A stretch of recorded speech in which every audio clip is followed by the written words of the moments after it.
Yes, what's up guys? Welcome back to a new video. The title says it already. Is this the end of real estate investing in Barcelona? For the ones that don't know me, my name is Olaf. I'm the founder of Green Roads Real Estate.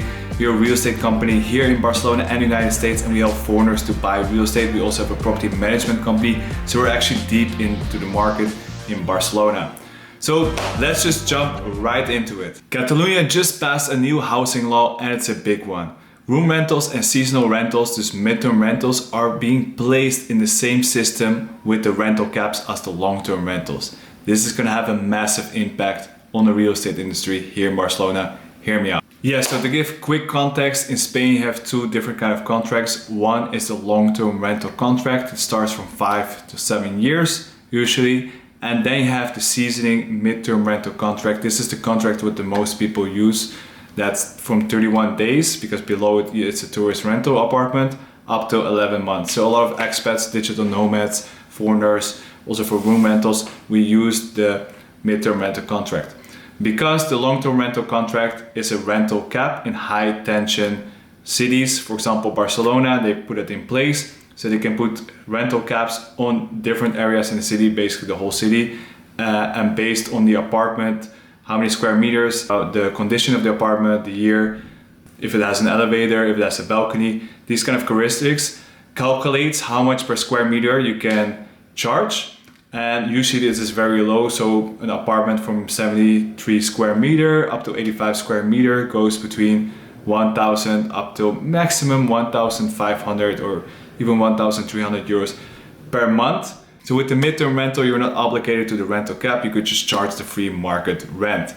However, now they changed that and they say you have to charge the rental cap. So it's gonna have a huge impact on investors and real estate owners. And the worst thing is it's already in this law. So there's no build up like, oh, next year or 2027. It's already in from 2026 in January. And this also counts for the room rentals, because before you could just charge 500, 600 euros per room. You have 5 rooms, 6 rooms, so you make 2.5k, 3k, up 3k plus per apartment, right? So you have a good return on investment, maybe 8 to 10% gross ROI. This is what we use, this strategy. A lot of students need rooms, so we supply different kind of rooms.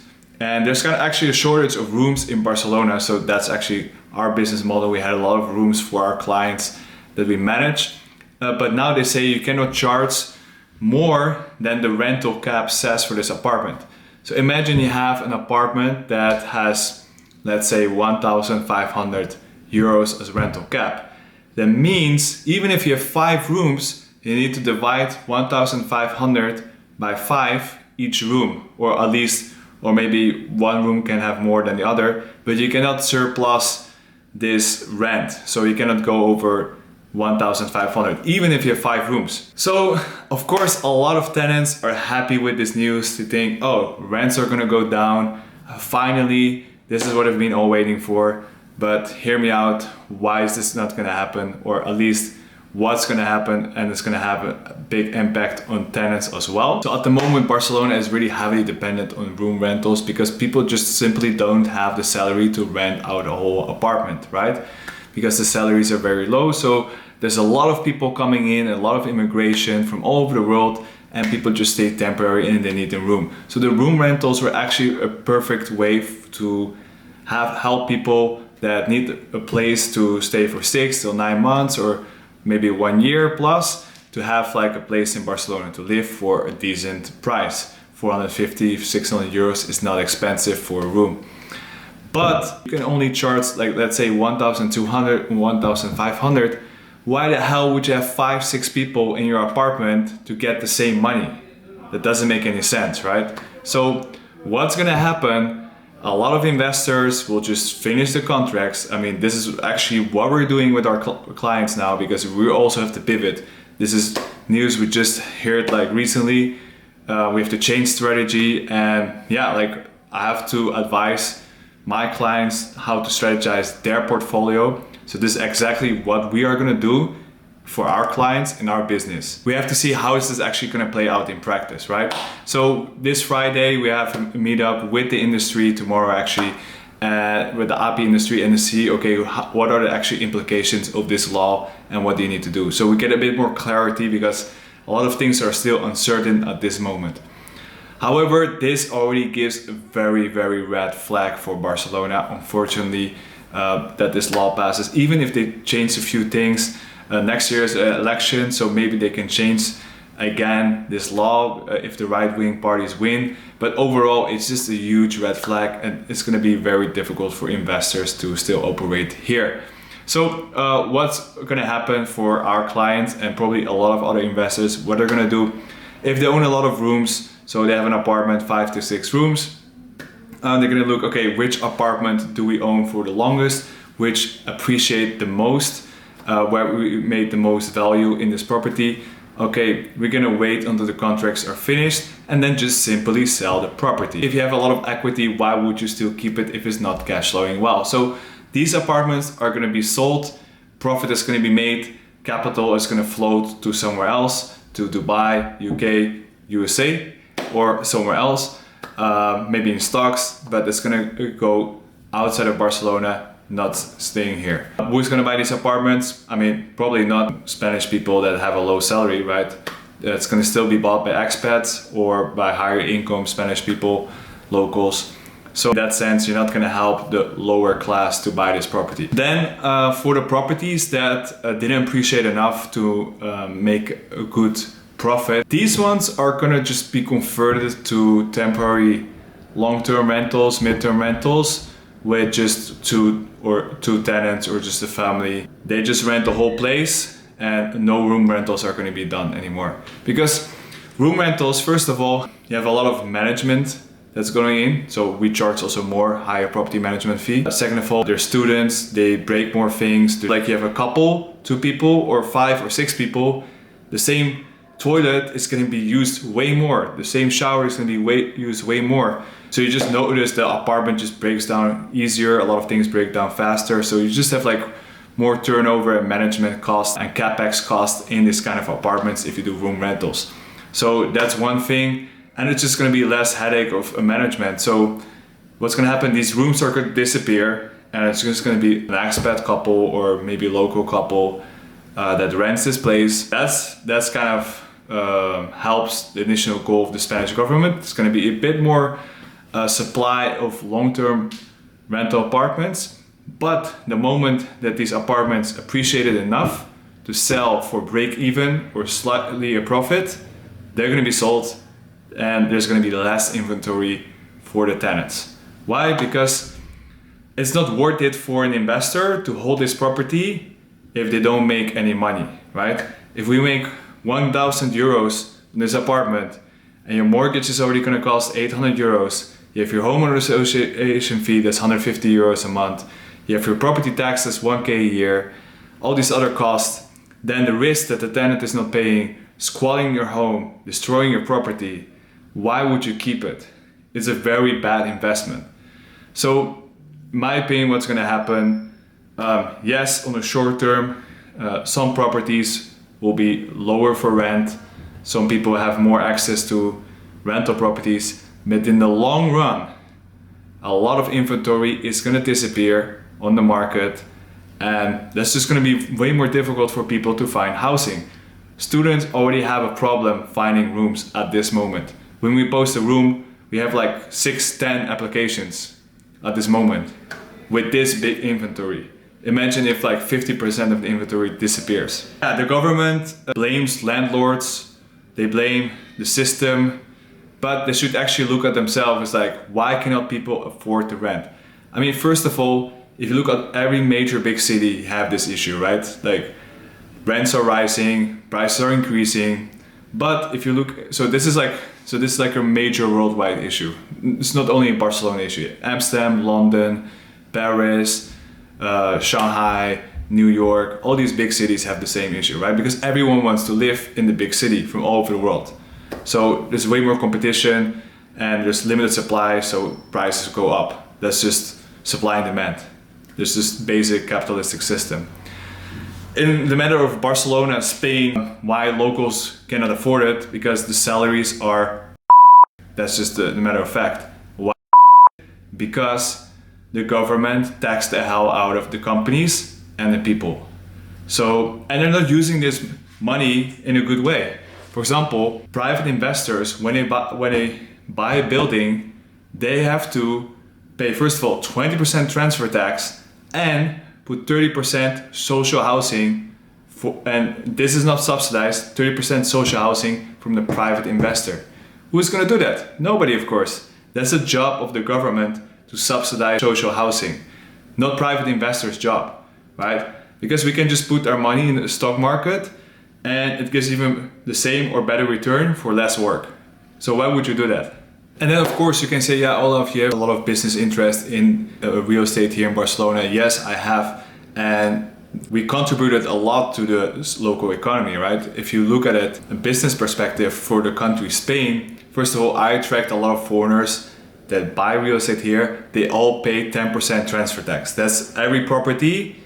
The Spanish government make 10% tax. Then we also get like a contractor to do the renovation because we mostly buy properties that are in need of renovation. They need 30 or 40,000 euros in renovation. Most local people don't have the cash to buy these kind of properties. Because it's cash heavy, banks, they don't give the mortgage in general to do the renovation. So you need 30, 40,000 euros minimum to fix up the place. So we get a contractor, we pay him, so he makes money, pays income tax, jobs for local people, for workers, we pay VAT, so it all goes back in the circle. You have the real estate agent make money, you have the lawyers making money, the notary is making money, so the contractors are making money, and the government is making also a lot of money. So in the whole industry, there are a lot of people that actually make money if you look from buying the property. So if you look from start to end, there's along the way a lot of people that actually make money from the transaction. And then you also provide housing for tenants. And of course there need to be certain standards that you need to have good housing, good service. Government definitely has to tackle these landlords that are just slumlords, renting out places that are not up to 2026 standard of living. Definitely attack those. But yeah, in my opinion, you're just destroying the real estate industry, destroying the private sector. And we've seen this in many markets. This actually happened in the Netherlands as well. You can check it out. The same thing, they did it and it didn't work out well. Why? Because there was no supply for the free market. Apartments that were for rent, yeah, because they have a different system, so you could still get them in the free market if you had certain type of points. Those properties were going for crazy rent prices because nobody could rent a normal apartment anymore. And the other ones, most Dutch investors sold these properties, actually became my client here, or they invest somewhere else. So I've seen this before in different markets. Usually if the government tries these kind of things, it's not going to work. In my opinion, the local government makes a big mistake. You have a lot of properties in Barcelona that are in need of renovation. Who's going to buy those properties if they cannot make a decent return, right? You're not going to buy some property, put like so much money into it to make 1,000 euros a month and have like negative cash flow. Nobody's going to do that. So I think they make a big mistake. Capital that was flowing into the country, that create jobs, that they made a lot of money through tax, it's gonna disappear, it's gonna dry up. Yeah, if it continues like this, we're gonna pack my business. We already expanded to the United States because I saw these kind of things coming. I didn't expect they would come this soon, this early. Yeah, we're just gonna pack our business somewhere else because clearly they don't want our money. And then you have the local people saying speculator, speculator that. Let's see in a year what's gonna happen in the market, how many apartments are available, how many rooms, how many people have to leave their apartment because of this kind of regulation that's destroying the real estate industry and destroying people their business. Basically, they're taking away our business. And also a warning, there's a new nation proposed law. Let me check it out. I'm gonna read it up. So this is not only in Catalonia going on, there's a nationwide proposal to regulate temporary housing rentals and room rentals, changing the national framework. It's not the same as the Catalan law, but it has the same direction. So basically you can see they're also going to tackle this nationwide. So if you think, hey, I'm going to go away from Barcelona and go to Valencia, Madrid and do the same trick, believe me, it's going to happen sooner or later there as well, because At least now with Pedro Sanchez in the government, the socialists are in power and they're gonna do everything to kind of blame the investor, blame the foreigners, not look at their own fault and things, how can they change it in their way, but just use this like socialist measures to destroy the market. If you watch it till the end, it's kind of a grim video. Unfortunately, it's going to impact a lot of people that are homeowners here in Barcelona. I feel very frustrated, of course, because it impacts my business a lot.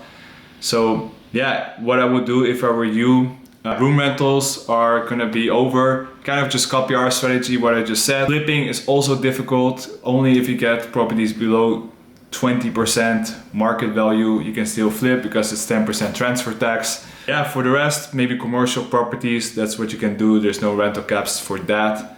And for Airbnb, it's already canceled 2028. So for really yield investing, Barcelona is kind of finished. If you want appreciation, just get properties in Eixample or Gracia, fix them up. And if you're happy with low rental yield and you're gambling on Barcelona's appreciation, definitely you can do that. But of course, if you want good yield or ROI, cash on cash ROI based on the cash flow, I think it's kind of finished. If you're also selling your portfolio in Barcelona and you're looking for another place to invest, I have good news for you. I'm also operating in the United States, in Ohio, Columbus, and Cleveland. And the good thing of this market, these are pro-landlord states.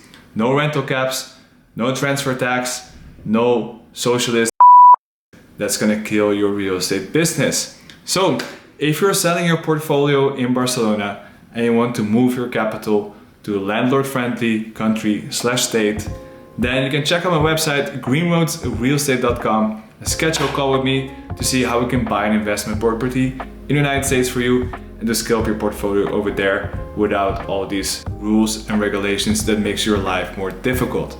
So if you're interested, schedule a call with me and we can see how we can help you further. Again, thank you so much for watching. Don't forget to subscribe and hit the like button, and see you in the next one. Peace out.